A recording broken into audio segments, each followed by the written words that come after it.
Përshëndetje zonja dhe zotri, ndjekës të podcastit për më mëdhen. Faktikisht, këtë podcast do ta nisim me një look të ri, siç e shihni, kam prerë edhe flogët për arsye të shëndetit flogëve, jo për çështje estetike ose diçka tjetër.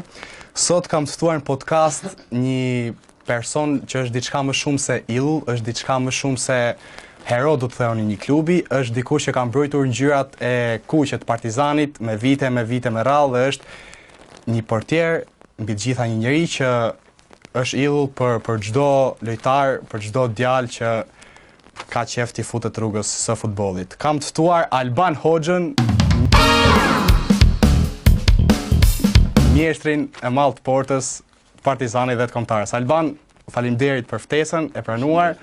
Të falenderoj që je pjesë e podcastit tim sot. Faktikisht doja të pyes pse e pranove ftesën, sepse të kam dhënë re që nuk merr pjesë në për podcast ose në për emisione televizive tjera. Je si thush i heshtur, më kupton? Është e vërtetë, domethënë. Unë nuk është se e kam pëlqyer shumë të pjesën mediatike, kështu që arsyeja që erdha ke ty, erdha se je dhe i ri. Dhe kisha qef, domethënë, edhe pas kaq vitesh që tyja çike pjesa televizionit, duke qenë se e kisha lënë. Të falenderoj. Atëherë, para se të kalojmë tek çështja kryesore, e cila kjo që do të them është si thosh shkak pasojmë, kupton, e çështjes kryesore që do të flasim sot, do doja të më bëj një përshëndetje për vllajin tim të vogël, i cili është fut rrugës futbollit, është portier, të ka shumë qef. Emrin e ka autoktonus si në flamurin e Beogradit, që edhe për atë do të flasim, po, si për flamurin. Të përshëndes shumë dhe inshallah sa më shumë suksese. Shumë faleminderit, autoktonus. Atëherë, siç e dim, çështja kryesore është për natën e famshme të Beogradit, ti ke qenë një ndër heronjt, le të themi, që ke qenë pjesë. Atëherë, du nga ti Alban, prapa skenën që nga Arinasi, po themi check-inin nëse duhet, po themi mbërritjen në Beograd dhe rikthimin tuaj në Rinas si heronj, se ju u kthyt si heronj, nuk u kthyt si futbollist, më kupton, paktën në sytë e shqiptarëve. Si ka qenë, domethënë, thuaj çdo detaj. Kanë kalu shumë vite që atëre. Memoria ime, domethënë, i ka harruar shumë gjëra, dhe po ka qenë atmosferë e vështirë. Ka qenë atmosferë e ashpër, tifozët që kur mbërritëm në aeroport kanë qenë shumë të ashpër. Megjithatë, pastaj pjesa policisë, pjesa e securityt. Po si reagove kur more ftesën, që pra e more vesh që do ishe pjesë natën ku, si thua shqiptar, do t'jepnin lek, do t'jepnin gjak trupit për ta përjetuar atë që ti ke qenë prezent aty. Si reagove kur more ftesën? Jo, unë isha pjesë e kombëtares para, dhe kjo në mos gaboj ka qenë ndeshja e dytë e ime atje. Me kombëtaren. Ka qenë grumbullimi i dytë me kombëtaren. E para mos gaboj ka qenë me Danimarkën, që dolëm 1-1, po. Pastaj mu nuk është të më bëri shumë përshtypje se unë vi nga i qytet si Cerriku, dhe kohën që kam luajtur në Cerrik, ka qenë shumë e ashpër, kategoria dytë sidomos në atë kohë, dhe dhuna ka qenë prezente në sportin tonë, kështu që mu nuk më bënte përshtypje dhuna, po një gjë doja se në atë periudhë do linte edhe djali im, edhe më shumë mendova të shijoj djalin, se nuk kisha frikë për gjëra tjera, për çfarë mund ndodhte në fushë, sepse qofse tifozët do arrinin të futeshin në fushë, situata do ishte shumë e rëndë se të shishte. Por fati jon i mirë që tifozët pak veta u futën, sepse në një turm, qofse turma do të rëmbej, atëherë pastaj nuk ke çfarë bën. Po kur zbritet në Beograd, pra zbritet në aeroportin e Beogradit, si u pritet nga forcat serbe, nga policia, nga gjithë ata pra që ju shihnin me një sy tjetër, jo si futbollista, po si armiq, kupton? Sepse pritja që u bë atje, kemi parë të gjithë edhe. Policia do bënte punën e vet, nuk është se na donin shumë, kjo dije, megjithatë ka qenë policia jashtëzakonshme. Sidomos aeroporti ishte rrethuar i gjithë, rruga nga aeroporti për hotel ishte bllokuar, nuk ishte asnjë makinë, eskorta e policisë, autobusi jon, ka qenë autobusi i këtyre që kishin udhëtuar me ne, ato pak veta që ishin delegacioni, Dhe rruga, pastaj e gjithë rruga anësore ka qenë me ushtar, deri në hotel. Në avion keni qenë vetëm ju, pra lojtarët dhe delegacionit, pra nuk ka pas ndonjë tifoz ose ndonjë familjar, se shoh tek videot, shoh nënën e Andilile, se shoh në tribun, nuk kanë qenë ata me ju, apo thjesht kanë ardhur? Nuk e mbaj mend të situatë, ndoshta mund të ketë qenë jo më antit, po përgjithësi ka qenë ekipi dhe delegacioni. Stërvitjen zyrtare para ndeshjes, e keni zhvilluar në stadiumin e Partizanit Beogradit, besoj? Po. Pra që është ajo stërvitja Po, stërvitja po, se tani po më vjen ndërmend. Si e përjetove, pra kur e pe që stadium shkruaj Partizani Beogradi dhe nesër ishte diçka që Shiko, nuk është se vum re shumë atë pjesë, edhe nuk është se patëm një ndjenjë moment që shkum stadium, se normalisht stadiumi bosh. Pastaj ndeshjat nesërmes ishte komplet. ai momenti kur shkelet nesërmen, që ishit pra që futen me kufje lojtarët, është ai momenti që shkel fushën. Është momenti i parë që ti futesh stadium dhe në përgjithësi stadiumet janë të qeta në atë moment, nuk është se ka, kurse ata kanë qenë në gjithë kohën, kanë qenë me thirrje raciste. Megjithatë lojtarët e kombëtarës janë profesionistë, domethënë dhe nuk është se i bën shumë përshtypje kjo pjesë. Po besoj se kanë qenë shumë përgatitur dhe tegër për të krijuar, domethënë situata. Me zi prisnin dhe i ngjonim, i kuptonim dhe ato sharjet. Megjithatë, pastaj ishte pjesa që u pa gjatë ndeshjes, sepse shumë gjëra që shoh tani mbrapa nuk janë dhënë në televizor. Ka qenë një moment. Sa përqind e tyre nuk janë dhënë? Po nuk janë dhënë goditjet me gur, me çakmak që hidhnin në bankinën tonë, ishte gjithkohon domethënë sikur binte shi. Po thonë që ka goditje dhe nuk janë transmetuar, pra publiku nuk i di këto. Janë gjëra që s'janë parë, nuk janë vënë re. Biles në një moment ka qenë dhe Emiliano Villa dhe nxorrin në nxemje trajneri, domethënë nuk arrinin të bënë ndonjë nxemje sepse ishte edhe pjesa që tifozët ishin shumë afër dhe erdhën me një grusht me çakmak, me gura, që çun aty arbitrit 4, s'kam ç'a të bëj tha ai, do vazhdoj loja s'mund ta shoh deri momentin pastaj që u fut dhe droni siç është parë. Në atë moment kur pe dronin, kur pe flamurin e Shqipërisë etnike, pra e kuptove në fillim çfarë është apo si ishte reagimi i joti dhe nga Stoli? Jo, gjithë Stoli faktikisht në moment mendum se ishte në një flamur serb, e kanë fut tifozët dhe sepse ishte edhe pak si i rrudhosur dhe në një moment kur u hapa ajo e pam atë Shqipërinë edhe në një anë na u bë dhe qefi, ke parasysh se mes Beogradit flamuri Shqipërisë madhe, po në një anë kishin frikë sepse si ti ndjesh benzinës me çakmak, domethënë ata atë po prisnin. Dhe po besoj se kjo gjë do ngeli histori dhe gjithë lojtarët që kanë qenë, domethënë mu sot mas 10 vjetësh, bi muhabeti për shumë me njerëz që nuk janë pjesë e sportit apo që s'kan lidhje, direkt gjëja parë, ke qenë Beograd, ti më thonë mua atëherë, kam qenë i thënë, edhe janë kurioz që çka ka ndodhur, si ka qenë situata. Domethënë është një gjë që do ngeli në historinë e Shqipërisë për mënyrën si vajtja ndeshje, pastaj për pjesën që edhe ne u kualifikuam për herë të parë për Europian. Ti besoj të jesh 100% krenar që ishe pjesë e Beogradit atë natë. Është krenarie e pazëvendësueshme. Është një pyetje retorike që a dihet ne edhe kur erdhëm që nga Beogradi, Rina si ka qenë plot, full, dhe domethënë u afruam ke tifozët shqiptarë që ishin aty. Dhe ishte një emocion që duhet të jesh pjesë që ta provosh atë emocion, domethënë, se sa do të tregojnë historira kështu, domethënë ishte një përjetim, ne na u duk sikur, domethënë, sikur çka kishim bërë në një gjë shumë të madhe. Doja të ndaja historinë time familjare, pra siç ta thash vllai im quhet autoktonus, kemi qenë me babain duke parë, unë kam qenë 8 vjeç aso kohë, kur kam qenë shumë i vogël. Dhe mund të kenë qenë ndeshjet e para, faktikisht mbaj mend ndeshja e parë plot ka qenë ndeshja me Portugalinë që fituam me golin e Bekim Balaj që bëra gjysmë rafishatën, ndeshja e parë plot. Kupton, ka pa dhe Shqipërinë më përpara, po fragmente të vogla. Ka qenë një moment, domethënë faktikisht babai, për të qenë sinqert, kujtuam që ishte një flamur me kafk dhe me simbole anti-shqiptar. Pra mendum që mos janë serbët për të na demoralizuar, për të na këto gjëra, kupton?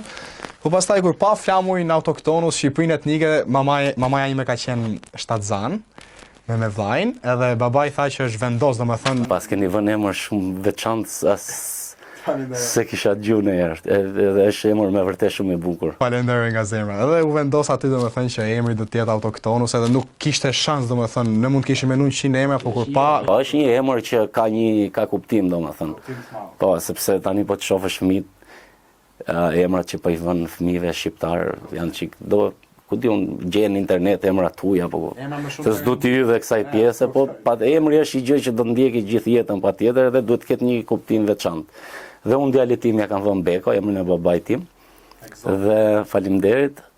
Dhe domethënë është një kujtim që unë sa herë thras djalin tim kujtohet sepse mu babai fatkeqësisht më ka lënë shumë vogël. Dhe është një gjë që unë e thras me shumë dashuri djalin tim, sepse ashtu siç po rrisun djalin tim, domethënë në ambientin e sportit, që ai ta marrë atë, domethënë kurse kur shkon në stadium, patjetër ty do të pëlqej sporti, ose po ta çosh fëmin gjithkohon në notë e zëm, do filloj t'i pëlqej pjesa e notit. Edhe unë biles me djalin po thuj se e marr gjithmonë stërvitje, ai është aty prezent, dhe babai im të gjë bënte edhe me mua, kur isha i vogël. Dhe prandaj myri dhe mua dëshira për të bërë portier, sepse unë nuk e kam pëlqyer në rolin e portierit. Të them drejtën. Nuk është se kam djeg diku para shumë vitesh që ke thënë e ke Po, e kam thënë dhe diku tjetër, nuk më zhduk, sepse nuk është rol i lehtë faktikisht. Ka shumë presion, ka përgjegjësi të ndaja, sepse ti mund bësh shumë mirë dhe qëllon një gol që është pak i dyshim, patjetër unë e shoh vetë, domethënë ngreshin gjithë edhe harrohen shumë gjëra që ke bërë të mira me një gol. Kurse pjesa që më pëlqente për shembull që luja dhe i vogël ishte pjesa e sulmusit dhe unë i them dhe tyre çunave që kam në ekip sot sulmusa, ju jeni rahati them unë sepse rrini 5 ndeshje pa bëj gol, bëni 2 gola, them unë, edhe çohen gjithë. Dhe kjo është e vërtet faktikisht. Është rol me përgjegjësi portieri, është rol stresues. Domethënë ke stres gjatë gjithë kohës sepse merrën tani, merrën pastaj. Hyri goli tani, hyri pastaj. Domethënë nuk e ke qetësinë e një lojtari që është përpara sepse edhe po humbi topin ka pjesën tjetër të ekipit që do ta mbrojë, kurse po humbi portieri vetëm rrjet është. Kuptoj, do doja të rikthesha prapë tek nata e Beogradit sepse e kam shumë kështu. Momentin e hotelit, pra ju akomoduat dhe ishit gati për të fletë, pra dhe të prisni ditën e nesme, ditën e ndeshjes. Besoj një natë para keni ikë, një natë para. Me sa mbaj mend, po. Kemi udhëtuar në mëngjes nga Tirana. Po. Kemi shkuar në hotel. Kemi ngrënë drekën këto gjërat që janë normale para stërvitjes, kemi pushuar dhe sepse dhe stërvitja e një ditë para bëhet në orarin e ndeshjes.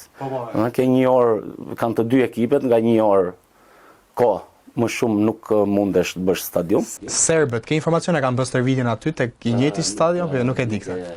Nuk e mbaj mend të pjesë, sepse janë 10 vjet përpara tani edhe janë detajet vogla që i kam harruar. Po tek gjumja saj natë, si e përjetu? Ça ishte brenda kombëtare? Domethënë ça fjalësh qarkullonin? Keni pas ndonjë frikë për nesër se mund ndodhi diçka, domethënë ose se që do hidhej droni, besoj që s'ja ka marrë mendja. Për frikë, këto gjëra kanë qenë që ke parasysh që mos ndodh ndonjë gjë, nuk mund të them frikë, po diskutimet mes lojtarëve aty ke hoteli. Kurse pjesa tjetër pastaj për punën e ndeshjes, sigurisht që gjithë kishin dëshirën të jepshin më të mirën, që patjetër ta bëshin kombin krenar, sepse një fitore në Serbi, siç ndodhi dhe tani u bëm krenar gjithë. Dhe kjo ka qenë dhe dëshira djemve atëherë që inshallah ta fitojmë ndeshjen, përveç se 3 pikëve, përveç se ne konkuronim për hyrjen europian, plus që dhe ndeshja me Serbin dihet tani. Kuptoj. Po në momentin që serbët na rrahën në Elbasan, ishte ai 0-2. Ka qenë shumë e vështirë ajo pjesa. Domethënë si e përjetuat atë momentin, Shiko, në atë periudhë u bë dhe pak si kaos me këtë pjesën e biletës, jo do hynë tifozat kuqezi, jo nuk do hynë në stadium. Domethënë dolën ca lajme që i mërzitën pak, po unë se di, më duket se s'kanë qenë tifozët kuqezi, se janë mërzit për pjesën e biletave, sepse ishin dhënë njerëzve të veçantë që mos kishte dhunë, me sa mbaj mend. Edhe, domethënë para ndeshjes, lojtarët e ekipit e vujtën çik këtë gjë dhe u mërzitën domethënë sepse ne për ata tifoza luajmë, nuk mund vi njëri që s'ndjek futboll tani dhe të marrë 2 bileta të vi të shohin ndeshjen, sepse tifozët kuqezi vinë në çdo vend botës.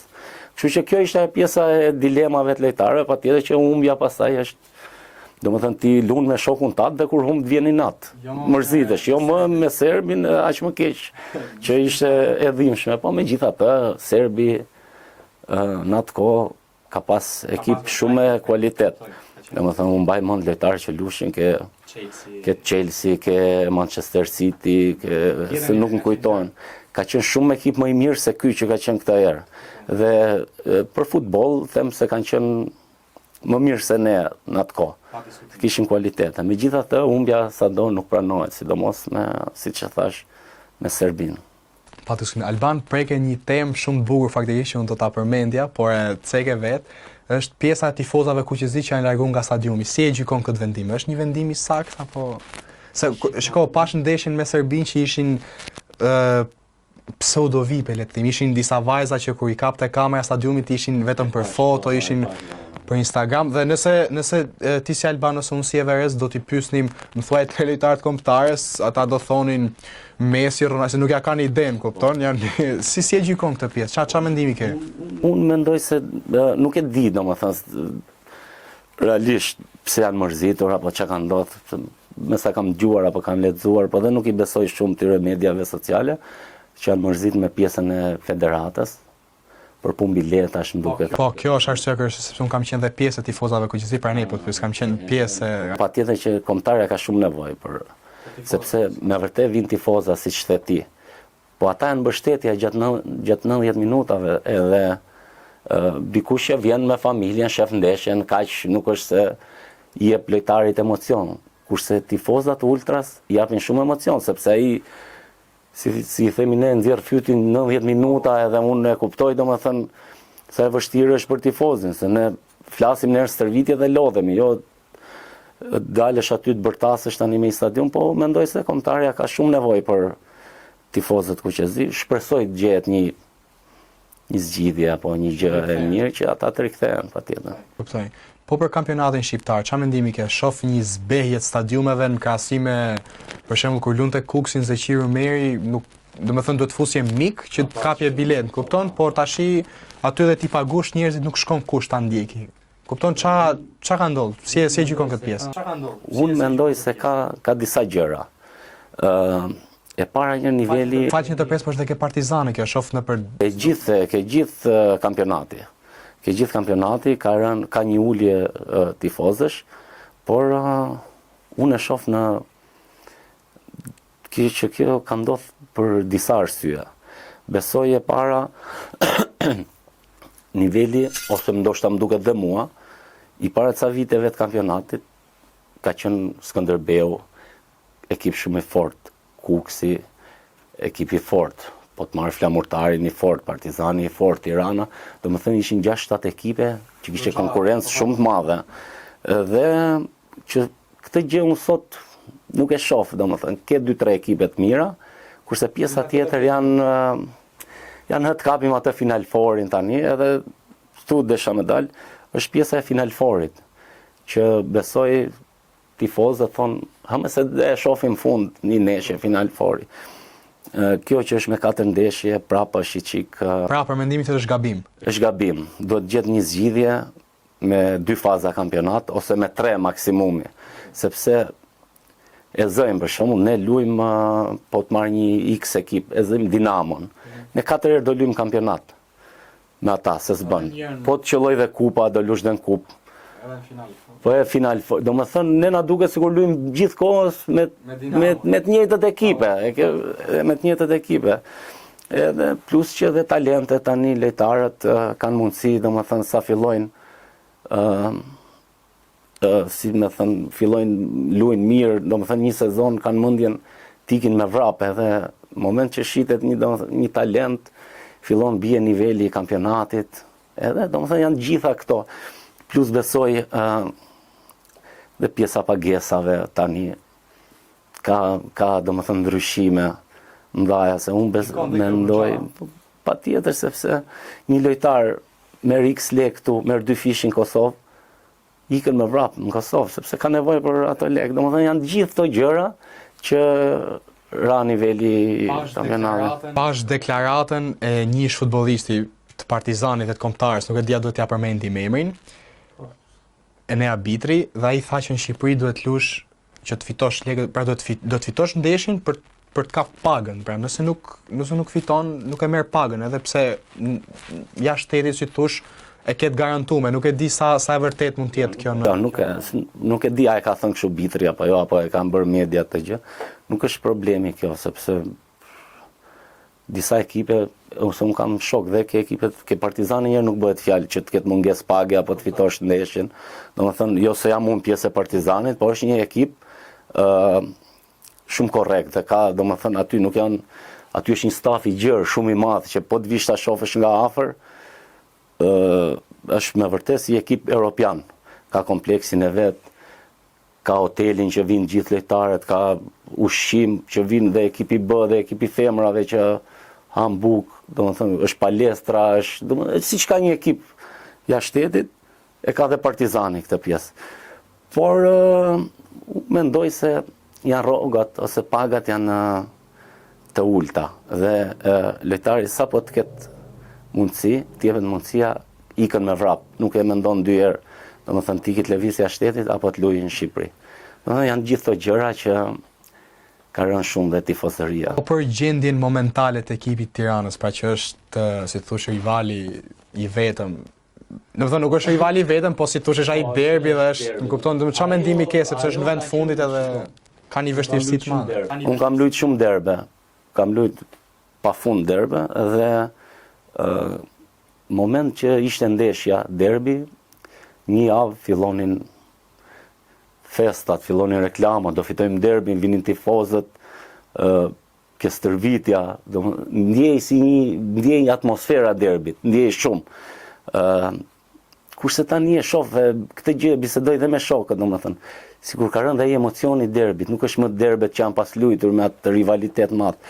Për sa i përket Tiranës, mu nuk është se më vjen mirë që të bie nga kategoria, sepse siç e thash, domethënë vitrina e futbollit shqiptar derbi ishte, tifozërit që bënin ato koreografitë e bukura, dhe megjithatë nuk e di si kanë ato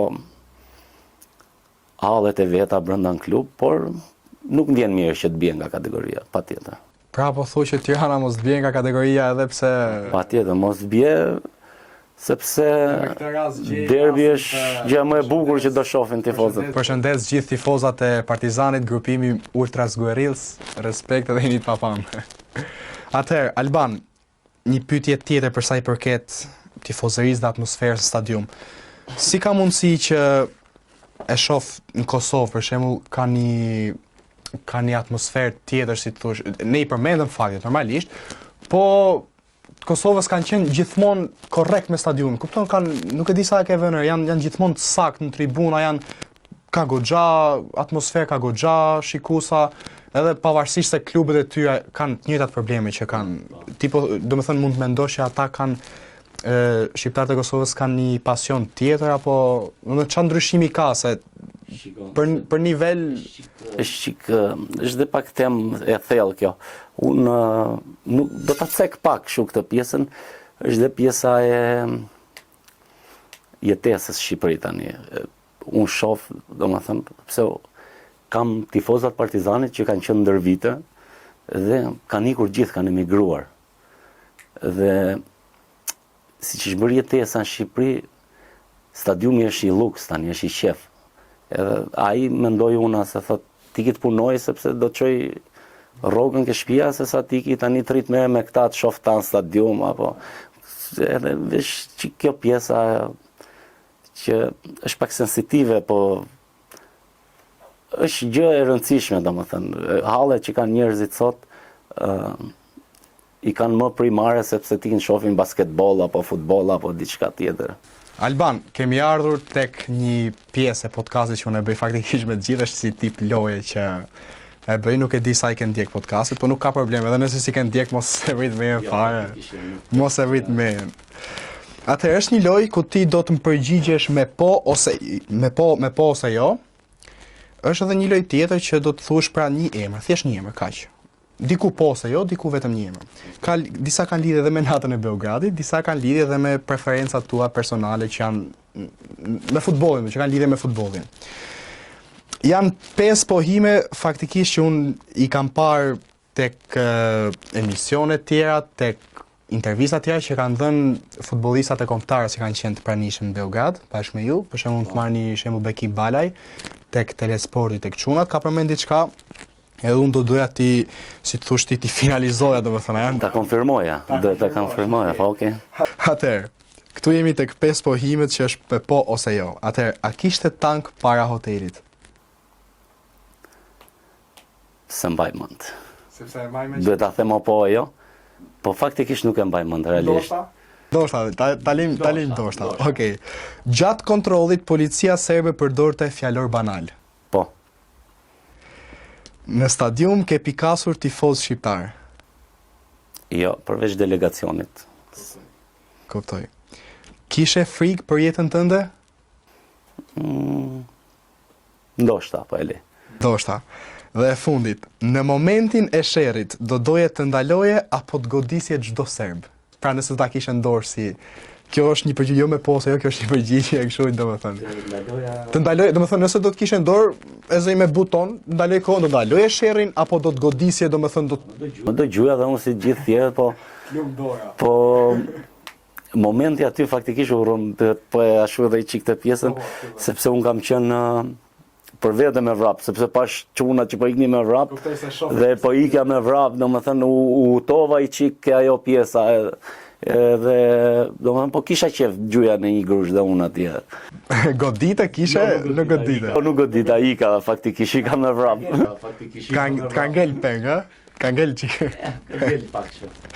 Hajtë si inshallah në herë tjetër me naj serb, e dini, unë kam një përshëndetje speciale, kush mje personalisht e di qa përshëndetje. Zej, si kur jemi live, domethënë edhe e dini vetë ju. Jemi tek rubrika e lojës tjetër që është me preferencat e tua rreth futbollit. Atëherë, ka lidhje me futbollin në botë, jo vetë Shqipëri. Alban, do doje të kishe trajner, kë? Ancelotti. Do doje të kishe në mbrojtje, me kë do të luaje në mbrojtje? Pra që ti portier dhe dikush në mbrojtje. Me Nestën. Nestën, okej. Do doje të kishe në mesfush? Pirlon. Pirlon, që ke tifoz italian? Ja, i kam qenë i Milanit. E jam, po tani më pak. Edhe unë jam me Milanin, domethënë. Milanisti këtyre, Inzaghi, Dida, Nesta, Stam. Unë jam milanisti në Kunku, Salemagës, janë këtë çunat. Okej. Do doje të kishe në sulm? Sulm, Ibrahimovic. Ai është arsye pse unë jam bërë me Milanin, domethënë është një histori e gjatë, po tani do të bëj 3 pyetje, faktikisht unë tek faqja e podcastit Instagram kam postuar dje që ti do të jesh i ftuar dhe 3 pyetjet më interesante nga publiku, si thosh, i kam përzgjedh. Pyetja e parë është, cila ka qenë ndeshja më e vështirë me Partizanin? Tani më e vështirë në ç'kuptim që kam pas punë, pritja, apo më e vështirë. Më e vështirë që ke qenë më në siklet, domethënë që kishe goditje, kishe që thojë o bobo do të marrim ndeshja, do të marrim këto pikë ose Shiko, që e ke përjetu më shumë, si thush. nuk mund ta them qytetin, po ka qenë një qytet Shqipëri, që i kam pas tifozët mbrapa edhe nuk kanë lënë gjë pa mshar, e pa mgjujtur, 45 minuta. Domethënë ka qenë ndeshja që ma nxiu jetën dhe o zot inshallah kur do marr. Sepse Ju që keni Shar Albanin, jemi live, domethënë edhe për ju. Jo jemi live që ta dini, domethënë. Shqiptarët i kemi edhe çik sharjet e vështira, sepse edhe këtë do ta them, po bëni mirë kur kam qenë kombëtare me Hysajn, muhabet edhe ra kjo pjesa e sharjeve. I thashëm shajn, thashëm në Itali, tha shajn. Po qa thonë, thashëm? Ja, tha, biles ndeshjen që kalum, tha, shanin atë insinjen, tha, i thoshin o majmun, tha. Thashëm, po ne ku ta gjejmë, na thonë majmun gjithë ditën, thashëm, por ne na hynë, do më thënë, tu ka dhe ca sharje të rënda, nuk mund qajt një fëmijë i vogël, apo një nën, apo ku di una. Edhe kjo është qik problem, do më thënë, kampionatin shqiptar, është e mbartur e vjetër dhe unë e has akoma në përndeshje tani. Domethënë disa tipa vinë vetëm për të shfryrë dufin, vetëm për shfryrë duf. Vinë shfryjnë dufin atë. E kuptoj. Pyetja tjetër është, a ndihesh i vlerësuar sa duhet në futbollin shqiptar? Ti si Alban, domethënë, a ke marr feedbackun që ke prit? Ndjehem i vlerësuar, ndjehem goxha, domethënë e shoh respektin e jo vetëm brenda klubit Partizanit, po dhe nëpër ekipet e tjera, gjithë lojtarët. Nga tifozat e Tiranës, ke pas rasti, domethënë kanë një farë respekti kështu? Kanë një farë respekti, domethënë kam rastisur plot që janë tifozat e Tiranës, kemi rastis me misit për bashkët në për kafe, domethënë je i vetmi që më thonë në për kafe që kemi një farë respekti për ty, domethënë. Dhe kjo është domethënë. Kjo është domethënë e gjitha. Pyetja fundit dhe kemi ardhur në fundin e podcastit me të madhin Alban Hoxha. Pyetja fundit është, a do ta shinim Alban Hoxhën në Big Brother ndonjëherë ose në Ferma Video, një nga këto nga këto. Faktikisht kam pas një dy kështu, pa. Unë nuk shiko. Tipi im nuk e bën dot. Ke surpriza aty. Po, kam pas dhe ca, domethënë si kështu indirekte që ke qef tysh në për ke Big Brother dhe ke Ferma, kam pas një tip muhabeti të tillë, po unë nuk e bëj dot të pjesë. Nuk jam aq i zgjuar sa të jem ke këto lloj emisionesh. Ti po thua që nuk je aq manipulator. Po si jam unë po hyra aty e di që do dal që javë parë ose dytë. Kështu që rri ke pjesa sportit, ke pjesa që njoh mirë, kaq. Kuptoj. Atëherë zonja dhe zontri, ndjekës të podcastit për më dhe një falenderoj që ndoqët këtë super bisedë me Alban Hoxhën. Faktikisht unë nuk jam për tje, jam qendër mbrojtës, unë luj tek turbinat së Rrikut momentalisht. Qyteti im. Po, edhe faktikisht është një person që unë sot po e ndiqja në TikTok, domethënë në YouTube, është një emocion që më bëhet mishi kokur kur të shoh me atë Panenkën në Hungari, është nuk e di se ke përjetuar, është tjetër nivel. Ju falenderoj që ndoqët këtë episod me Alban Hoxhën dhe do të shihemi në episodin tjetër me të ftuarin e radhës. Ju mund të sugjeroni dikë, por do të mundohemi dhe mund të marrim më të mirin e tyre. Deri në episodin e radhshëm, mirë takofshim. Mirupafshim. Mirupafshim.